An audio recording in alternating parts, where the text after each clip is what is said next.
Okay, magandang gabi. Check natin yung mga isda. Ginabi tayong umuwi mga kaisda. Tomato. Uy, tomato.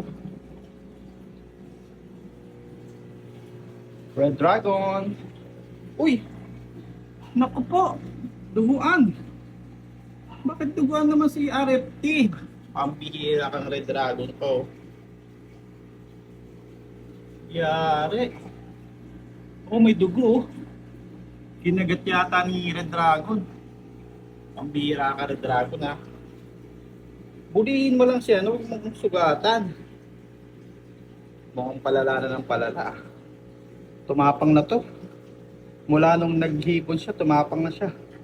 Dati tropa sila eh. Ngayon umuwi na sa duguan, no? Dati mga kaliskis lang ang nawawala eh. Ngayon duguan na si si Bangus. Grabe, laki ng sugat. Ito yung mabuting gawin. Dapat na ba nating ihiwalay ito si RFT? Pagsuluhin na lang natin ito si Red Dragon. Nangaaway na eh. Oh. Pambihira oh. Red Dragon, lika nga dito, patingin. Lagas-lagas na yung mga fins niya. Tapos may sugat sa tiyan. Ano sa tingin niyo mga kaisda?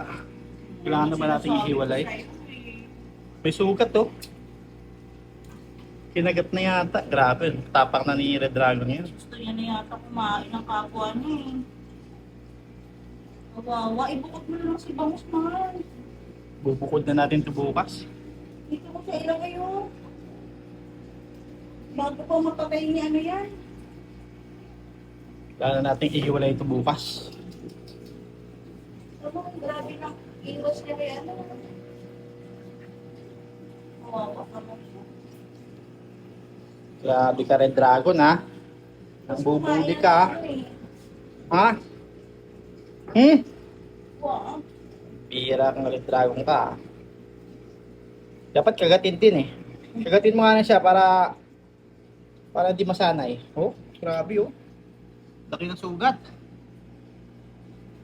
Kawawa naman si Bangus. Si Black Mamba din. Uy, ano niya. Talaga naman oh.